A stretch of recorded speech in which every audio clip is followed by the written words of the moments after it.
Guys, I just wanted to put this up and let you guys know I am going to be doing a live feed a little bit later. My day's schedule changed yesterday. You know, the whole canopy and the yard and the storm tore everything apart.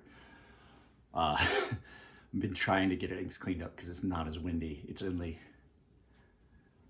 about 7 o'clock now. I've been cleaning up out there. I actually am changing. I have to take my daughter ice skating. I will be doing a live feed from the ice rink. That's my plan.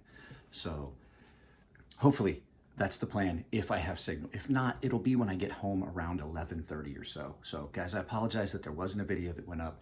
Just plan on today being a live feed. We're gonna talk about, in the live feed, we're gonna talk about my basically new Benchmade and why it's basically new. So like I said, apologize. It's hard to shoot content for 2 different channels on 2 different platforms, sharpen knives for customers, and we're, like I said, we're going through escrow. We're doing all the paperwork to sell this house. So I apologize. I really don't want there to be a lapse in content, but there's just going to be. I apologize. See you a little bit later.